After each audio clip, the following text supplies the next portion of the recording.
ہے چیزیں خود بخود چیزیں نشد، ہے آہن خنجر و تیغ نشد، مولوی ہرگز نشد مولائے روم، تا غلام شمس تبریز نشد۔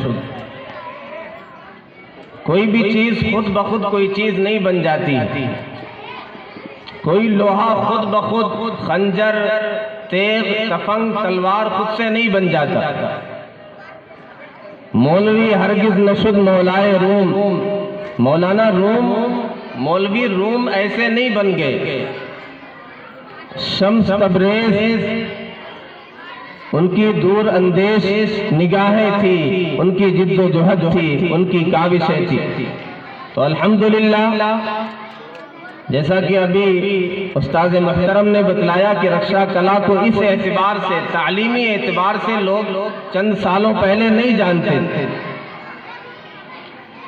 آپ کے مدرسے کے اساتذہ کی مسلسل شبانہ روز محنتوں کا نتیجہ ہے کہ مسلسل انعامات آ رہے ہیں، اور بہترین انعامات۔ اور جہاں تک مجھے معلوم ہے اس سے پہلے جو مقابلہ ہوا تھا 23 اسکول 23 مدارس کے بچوں میں سے 16واں مقام تھا اس مدرسے کا۔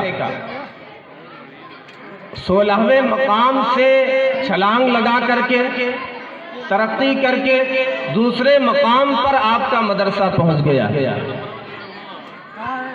سنت کبیر نگر اور بستی یہاں کے 23 مدارس میں سے دوسرے مقام پر مجموعی طور پر آپ کے گاؤں کا مدرسہ ہے، مدرسہ عربیہ تجوید القرآن۔ یہ اساتذہ کی محنت ہے، آپ کے اساتذہ کی شبانہ روز جد و جہد ہے، اس کی وجہ سے یہ بچے اس قابل ہوئے ہیں کہ مسلسل انعام ہر سال لے کر کے آ رہے ہیں۔ اور ہم لوگ پڑھتے تھے تو اسلامیہ بستی کے اساتذہ اکثر سوال کیا کرتے تھے کہ رکشا کلا کو رکشا کلا کیوں کہتے ہیں؟ تو ہم لوگ کہتے تھے رکشا، یعنی یہ سوال ہوتا تھا کیا رکشا بہت ہے وہاں پہ؟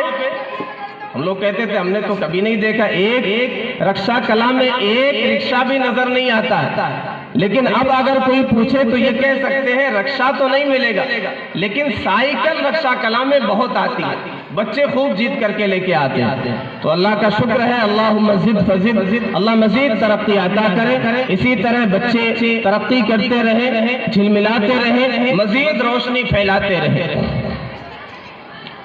میں نے جس آیت کریمہ کی تلاوت کی ہے اس میں شہد کی مکھیوں کو چند ہدایات دی گئی ہیں۔ وہ ہدایات ہمارے طلباء کے لیے ہے، ہم سب کے لیے، کیونکہ ایک مناسبت ہے۔ مومن لوگوں کے لیے شفا کا ذریعہ ہوتا ہے، خیر کا ذریعہ ہوتا ہے، کارگر ہوتا ہے، نافع ہوتا ہے۔ شہد کی مکھی کے بارے میں اللہ تعالیٰ نے فرمایا فیہ شفاء للناس، اس میں لوگوں کے لیے شفا ہے۔ اس کے بارے میں فرمایا وَأَوْحَى رَبُّكَ إِلَى النَّحْلِ أَنِ اتَّخِذِي مِنَ الْجِبَالِ بُيُوتًا، تیرے رب نے وحی کی ہے، شہد کی مکھی کے دل میں یہ بات ڈالی ہے کہ اپنا مقام، اپنا ٹھکانہ، اپنا گھر بلندیوں پر بنائے، درختوں پر، اونچی جگہوں پر، تاکہ کوئی پتھر نہ پہنچ سکے، کوئی کنکر نہ پہنچ سکے۔ ایسے مسلمان کی شان یہ ہونی چاہیے، ہمارے بچوں کی حالت یہ ہونی چاہیے۔ دیکھیے دنیا جانتی ہے، ہر طرف ہم پر تانے کسے جاتے ہیں، ہر کوئی یہ کہتا سب سے زیادہ پستی میں اس وقت مسلمان جا رہے ہیں۔ ہم پر حالات آتے ہیں، روتے ہیں، چلاتے ہیں، پھر اپنی دھن میں مگن ہو جاتے ہیں، اسی طرح زندگی گزارتے ہیں۔ سانحے سے بڑا سانحہ یہ ہوا، سانحہ دیکھ کر لوگ ٹھہرے نہیں۔ سانحہ ہو جائے، کسی کا ایکسیڈنٹ ہو جائے، یہ زیادہ تعجب کی بات نہیں ہے، پریشان کن بات تو ہے، لیکن تعجب تو اس پر ہوتا ہے کہ سانحہ دیکھ کر، ایکسیڈنٹ دیکھ کر کے کوئی رکتا نہیں، کوئی مدد کے لیے تیار نہیں، کوئی سوچنے کے لیے تیار نہیں۔ یہ تو انسانیت مر رہی ہے۔ ہم زوال کا شکار ہیں، حالات کا شکار ہیں، ظلم کی چکی میں پیسے جا رہے ہیں، یہ افسوس کی بات ہے۔ لیکن اس سے زیادہ حیران کن بات یہ ہے کہ ہم اس کی وجہ تلاش نہیں کرتے، ہم اس سے نکلنے کا کوئی حل تلاش نہیں کرتے۔ اس سے نکلنے کا حل کیا ہے؟ وہی پہلا پیغام جو پیارے آقا صلی اللہ علیہ وسلم کے قلب اطہر پر اتارا گیا، اقرأ بسم ربک الذی خلق، read with the name of your Lord who created everything. خدا کا نام لے کر کے پڑھیے، رب کے نام سے تعلیم کا آغاز کریے، یہاں سے ترقی ملے گی۔ اس کے ذریعے سے اتنا بلند مقام ہمارا ہو جائے گا، کوئی پتھر مارے، کوئی تیر چلائے، وہاں تک نہ تیر پہنچے گی نہ پتھر پہنچے گی۔ یہ شہد کی مکھی کو کہا گیا، یہ ہمیں بھی کہا گیا۔ مومن کی مثال شجرہ طیبہ سے دی گئی، صحیح بخاری کی روایت ہے، ان من الشجر شجرۃ لا يسقط ورقها، درختوں میں ایک درخت ایسا ہے جس کے پتے کبھی گرتے نہیں، وہی مثل المسلم، مسلمان کی یہی مثال ہے۔ حدثونی ما ہی، مجھے بتلاؤ وہ کون سا درخت ہے؟ فوقع الناس فی شجر البوادی، لوگ جنگل کے درختوں کے بارے میں سوچنے لگے۔ راوی فرماتے ہیں عبداللہ بن عمر رضی اللہ عنہما، مجھے سمجھ میں آ گیا کہ یہ کھجور کا درخت ہے، لیکن بڑے بڑے صحابہ مجلس میں موجود تھے، میں نے لب کشائی کرنا مناسب نہیں سمجھا۔ رحمت دو عالم صلی اللہ علیہ وسلم نے خود جواب دیا، ہی النخلہ، یہ کھجور کا درخت، یہ 12 ماسی ہوتا ہے، ہر مہینے پھل دیتا ہے، ہر موسم میں پھل دیتا ہے۔ یہ نغمہ فصل گل و لالا کا نہیں پابند، بہار ہو کے خزاں لا الہ الا اللہ۔ مسلمان کو ایسا ہونا چاہیے، کیسے بھی حالات آ جائیں، جیسے کھجور کا درخت، اس کی جڑیں انتہائی گہری جاتی ہیں، اس کی شاخیں آسمان سے باتیں کرتی ہیں، ایسے ہماری جڑیں انتہائی مضبوط ہونی چاہیے، کیسے بھی حالات آئیں، طوفان آئے، ہمیں کوئی اکھاڑ نہ سکے، ہماری شاخیں انتہائی بلند ہوں۔ وَأَوْحَىٰ رَبُّكَ إِلَى النَّحْلِ أَنِ اتَّخِذِي مِنَ الْجِبَالِ بُيُوتًا وَمِنَ الشَّجَرِ وَمِمَّا يَعْرِشُونَ ثُمَّ كُلِي مِن كُلِّ الثَّمَرَاتِ۔ اللہ تعالیٰ نے فرمایا کہ تمہیں جو رس حاصل کرنا ہے، کہاں سے؟ پھلوں سے، پھولوں سے۔ تم نے اگر کانٹوں سے رس حاصل کیا، گندی جگہوں سے رس حاصل کیا، تو جو شہد تیار ہوگا وہ شفاء للناس نہیں ہوگا۔ ہمارے لیے کیا ہے، کیا پیغام ہے، کیا میسج کنوے کیا جا رہا ہے کہ ہم اپنے بچوں کو کس جگہ بھیج رہے ہیں، کس ادارے میں بھیج رہے ہیں، کس مکتب میں بھیج رہے ہیں، وہ کہاں سے رس حاصل کریں؟ ان اساتذہ سے، ان مدارس سے، ان محفوظ قلعوں سے۔ اگر یہاں سے تعلیم کی ابتدا کریں گے، یہاں سے ان پھلوں سے، ان پھولوں سے رس حاصل کریں گے، تو ان کے اندر جو علم ہوگا، ان کے سینے میں جو علم ہوگا، وہ نور پھیلائے گا، روشنی پھیلائے گا، اس سے لوگوں کو شفا ملے گی۔ آج مغرب کی دشمنان اسلام کی سازش یہ ہے کہ مسلمانوں سے ان کا عقیدہ چھین لیا جائے، تباہ و برباد کر دیا جائے، بے غیرتی پیدا کر دی جائے، بے حیائی پیدا کر دی جائے، سارا سسٹم تعلیم کا، نصاب تعلیم، نظام تعلیم، مقاصد تعلیم، سب کچھ ایسا کر دیا گیا ہے کہ بچپن سے بے حیا بنا دیا جائے بچوں کو۔ اور ہم سب جانتے ہیں اذا فاتک الحیاء فاصنع ما شئت، بے حیا باش ہر چے خواہی تھی۔ وہ تعلیم دی جا رہی ہے، وہ زہر ان کے سینوں میں اڈیلا جا رہا ہے بچپن سے، پہلی کلاس سے، کہ بے حیا بن جائے، کسی قابل نہ رہے، قوم کے لائق نہ رہے، وہ شفاء للناس نہ بن سکے۔ ایک چھوٹی سی مثال دوں گا، بہت تیزی سے میں بات کو سمیٹتا ہوں۔ فرسٹ کلاس میں میرا بچہ اس سال فرسٹ کلاس میں داخل کرنے کا اتفاق ہوا۔ فرسٹ کلاس میں جو کتاب ہے انگلش میڈیم کی، اس میں جو پہلا لیسن ہے، آپ حیران ہوں گے کیا ہے؟ 3 لٹل پگز، خنزیر کے بارے میں، سور کے بارے میں۔ اسلام یہ کہتا ہے حیا تو سراپا ایمان ہے، جس میں حیا آ گئی، خیر کی ساری چیزیں، سارے خیر کے اخلاق، بہترین اخلاق، اس سے مزین ہوتا چلا جائے گا بندہ۔ دشمنان اسلام کی سازش کیا ہے؟ حیا کا جنازہ نکال دیا جائے، بچپن سے بے حیا بنا دیا جائے، فحاشی کو عام کر دی جائے۔ شریعت کیا کہتی ہے؟ اسلام کہتا ہے حیا کو عام کرنا ہے، اس کی تعلیمات ہے، ان غذاؤں سے، ان کھانوں سے روک دیا گیا جو بے حیائی پیدا کرنے والے۔ خنزیر ہم سب جانتے ہیں گندا جانور ہے، ناپاک جانور ہے، نجس العین جانور ہے، اسے کھانے والے بے حیا ہوتے ہیں، فحاشی اور عریانی کا مظاہرہ کرتے ہیں، ہم سب جانتے ہیں۔ اب یہ لیسن 5-6 سال کے بچوں کو پڑھایا جا رہا ہے، اس میں کیا ہے؟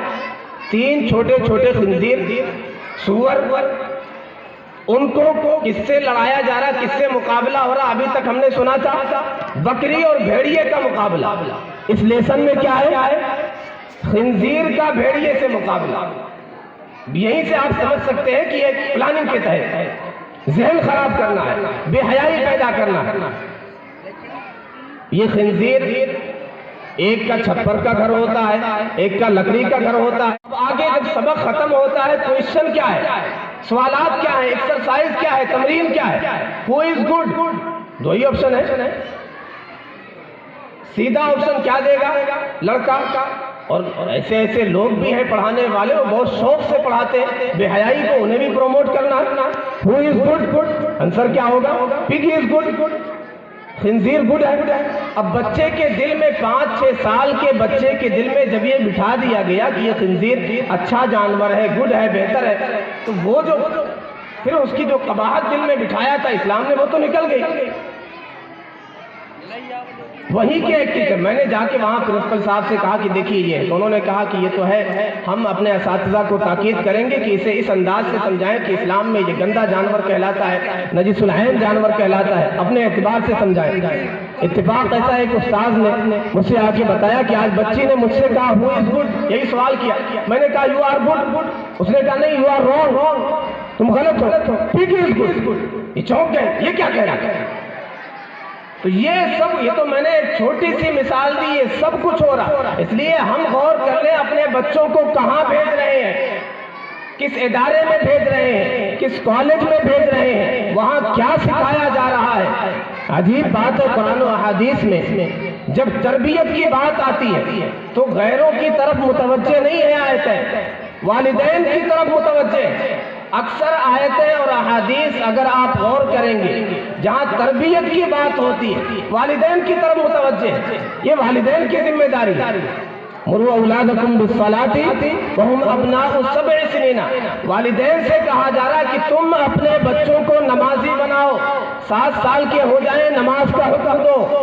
یا ایھا الذین آمنوا قوا انفسکم واہلیکم نارا، ہمیں کہا جا رہا، والدین کو کہا جا رہا کہ اپنے گھر کی فکر کرو، اپنے اولاد کے اہل و عیال کی تم فکر کرو۔ والدین کو کہا جا رہا ہے وَلَا تَرْفَعْ عَنْهُمْ عَصَاكَ عَدَبًا، ڈنڈا تمہیں اٹھانا ہے اپنے بچوں پر، اچھے اخلاق سے تمہیں سنوارنا ہے اپنے بچوں کو۔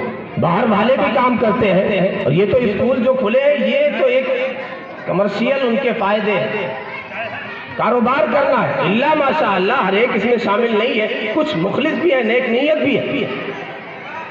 ہاں آپ یہاں بھیجیں گے چونکہ اللہ کا نور یہاں تقسیم ہوتا ہے، ان العلم نور من الہی، یہاں تو ساری چیزیں قرآن و حدیث۔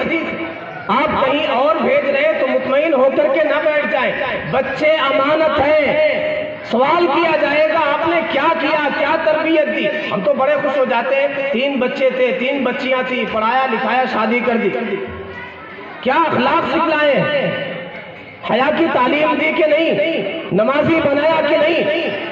اب تو عقیدے پر حملہ ہے، لڑکیاں مرتد ہو رہی، غیروں سے شادیاں رچا رہی، ہمیں اس کی فکر بھی ہے کہ نہیں؟ کہاں سو رہے ہیں ہم، کیا کچھ ہو رہا ہے، کتنا خطرناک طوفان آ رہا ہے۔ والدین کو اس حوالے سے بہت متفکر ہونے کی ضرورت ہے۔ تو اساتذہ تو الحمدللہ انہوں نے اپنی محنت کی اور دکھا دیا، 2 سال اتنی سائیکلیں آ رہی۔ ہماری ذمہ داری، ہم کتنے متفکر ہیں، ہم کتنے بیدار ہیں، کتنے فکر مند ہیں اپنے اولاد کو لے کر کے، ان کی تعلیم کو لے کر کے، ان کی تربیت کو لے کر کے۔ بچہ والدین سے زیادہ سیکھتا ہے، children are the reflection of their parent. ہم جو کرتے ہیں، ہم کہیں اس کا اثر کم پڑتا ہے، ہم جو کرتے ہیں اس کا زیادہ اثر بچہ لیتا ہے۔ ایکشن سے speak louder than the word, ہمارے اعمال کا اثر بچوں پر پڑتا، ہم کیا کرتے ہیں، ہم جس چیز کو عزت دیں گے، جس چیز کو رسپیکٹ دیں گے، بچہ بھی اسی چیز کو عزت دے گا۔ ہماری محنت، ہماری اسٹرگل، ہماری جد و جہد کا مرکز جو چیز ہوگی، بچہ بھی اسی پر محنت کرے گا۔ ہم نے اگر زندگی ساری اسی میں لگا دی، گھر کو بنانا ہے، کھیت کو بنانا ہے، اپنی دنیا، اپنا آپ، اپنا گھر، تو بچہ بھی یہی سمٹ کر کے رہ جائے گا، اسی خول میں بند ہو کر کے رہ جائے گا۔ اگر اپنی جد و جہد اور محنت کا میدان ہم نے وسیع کر لیا، اپنی بھی خدمت کرنی ہے، اپنی دنیا اور آخرت بھی سنوارنی ہے، قوم کی بھی خدمت کرنی ہے، دین کے لیے قربانیاں دینا ہے، جتنا وسیع کرتے جائیں گے بچہ بھی اپنی فکر کو وسیع کرے گا۔ ہمارے نزدیک جو چیز کامیابی ہوگی، ہم جسے کامیابی سمجھیں گے، بچے کے نزدیک بھی وہی چیز کامیابی ہے، وہی معیار ہوگا۔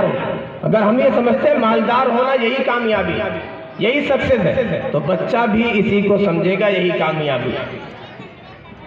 اس لیے سب سے پہلے ہمیں اپنے آپ کو تبدیل کرنے کی ضرورت ہے۔ ہمارا ہر عمل، ہر قول، ہم کسے عزت دیتے ہیں، کس پر محنت کرتے ہیں، کس چیز کو کامیابی سمجھتے ہیں۔ اگر بچے کو بہت اونچائی تک پہنچانا ہے، جو قرآن کی میں نے آیت سنائی ہے کہ اس مقام تک پہنچانا چاہتے ہیں، کسی پتھر پھینکنے والے کا پتھر وہاں تک نہ پہنچے، تو پہلے اپنے آپ کو بدلنا ہوگا، فکر مند بننا ہوگا۔ پھر اساتذہ کی ذمہ داری الحمدللہ بخوبی نبھا رہے۔ اللہ رب العزت والجلال کہنے سننے سے زیادہ عمل کرنے کی توفیق عطا فرمائے، اپنے بچوں کی ہم سب کو خبرگیری کرنے والا، فکر کرنے والا بنائے۔ وآخر دعوانا ان الحمدللہ رب العالمین۔